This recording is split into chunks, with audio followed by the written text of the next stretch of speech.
that reignited days later was still smoldering, but were ordered to leave anyway. Now on the news at 10.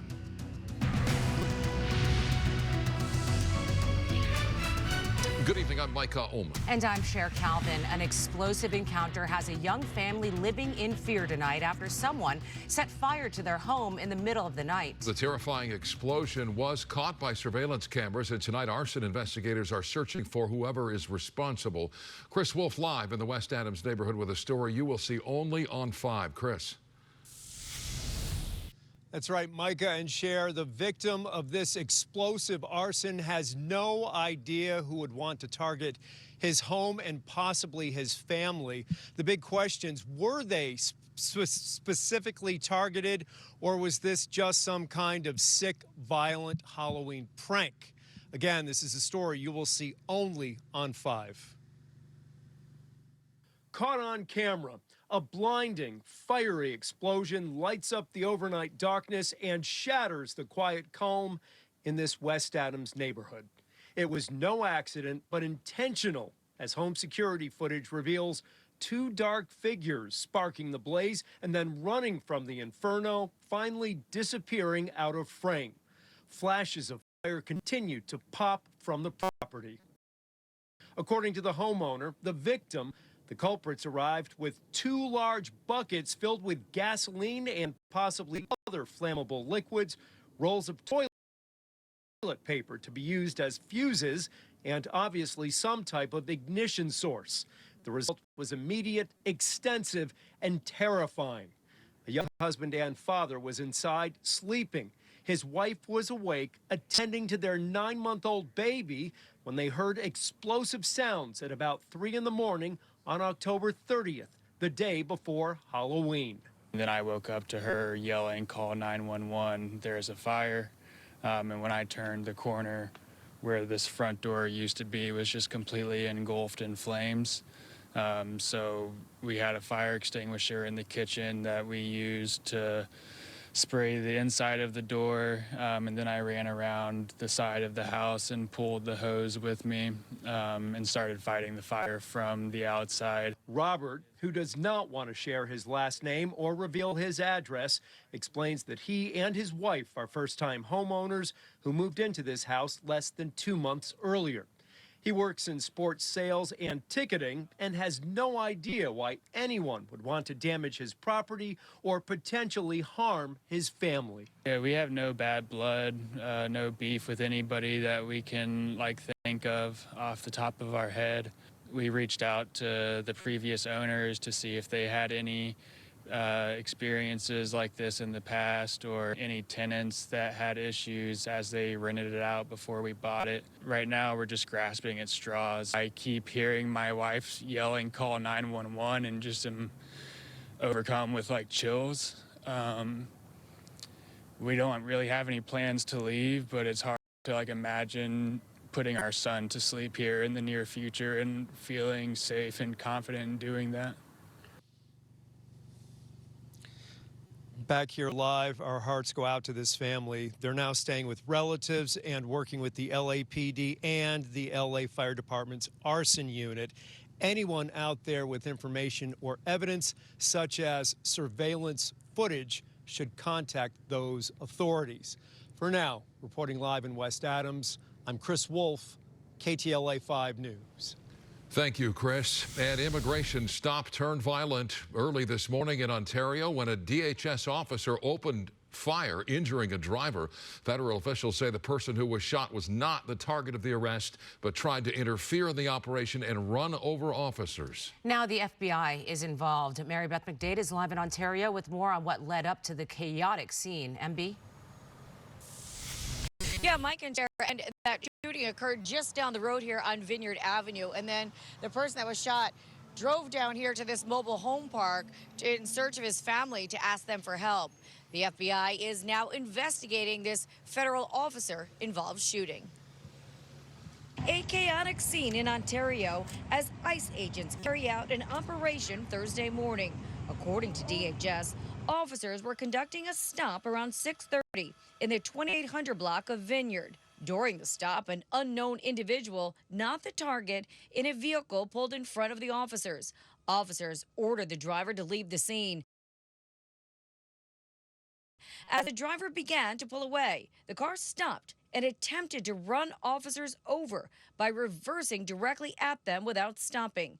An ICE officer, fearing for his life, fired defensive shots at the vehicle. The subject fled the scene and abandoned his vehicle. The person ICE agents shot at is reportedly 24-year-old Carlos Jimenez. His family says he was on his way to work at a food bank when the shooting occurred. He apparently fled the scene in his Lexus and drove to his nearby mobile home just off Vineyard. His wife reportedly drove him to the hospital with ICE agents following them. Ontario police were called in. So they responded to secure the scene and to ensure that investigators are able to get in and out. Carlos's neighbors say that they watched as Ontario police and federal agents spent hours investigating Carlos's mobile home and his Lexus. Well, there was just a broken window in the Lexus. They checked the cars, they were in there. They took all the evidence from the Lexus and the tow truck came for it after that. Carlos has since apparently been released from the hospital and booked into the West Valley Detention Center. And the person ICE was originally targeting in that gray Honda was also detained. Congresswoman Norma Torres is demanding answers about the DHS shooting and video evidence. Unfortunately, it is difficult to believe anything that comes out of them because time and time again, they have failed to provide true information.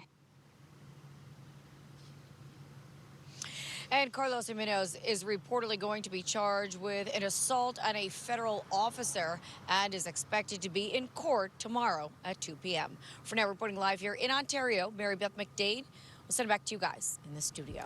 Mary Beth, thank you. A vigil is growing tonight outside a Linwood apartment building where the body of a 7-year-old was found inside a family's freezer.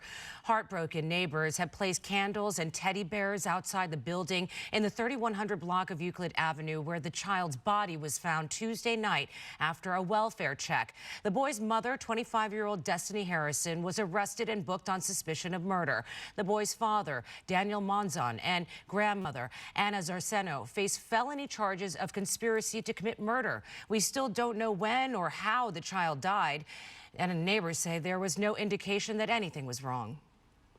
Honestly, so close from home, it's crazy to think that could happen, honestly, and it's just really devastating. It hurts when you hear about them, but when you leave them and they're so close to you, it's a whole different thing. 3 other children who were inside the home have been taken into protective custody. All 3 of the suspects are being held on $2 million bail. The man accused of killing an L.A. model has pleaded not guilty. Magnus Humphrey is charged with murder in the death of 31-year-old Melissa Mooney. Her body was found inside the refrigerator of her downtown L.A. apartment in 2023. Friends say Humphrey was possessive of Mooney and upset over money during their brief relationship. Humphrey is eligible for the death penalty, but the DA's office has not made a decision on whether they will pursue capital punishment in the case. New details in the search for missing 9-year-old Melody Buzzard. Today, detectives served a new round of search warrants related to the ongoing investigation into her disappearance. Santa Barbara County Sheriff's detectives and the FBI served follow-up search warrants at the Buzzard home, a storage locker, and the rental car Melody was last seen in. Her mother, Ashley Buzzard, was escorted out of the home in Vandenberg Village during the search.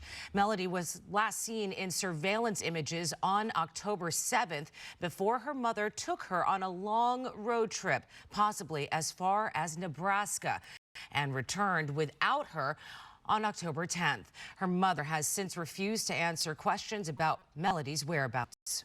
40 million Americans are set to lose federal food assistance this weekend, benefits known as SNAP, as the government shutdown continues with no end in sight. Local leaders are working to help fill the gap for the more than 1 million Southern California families who rely on those benefits, while the state government is suing the federal government. KTLA's Sandra Mitchell is live in Hollywood with the very latest on what is being done to make sure people don't go hungry.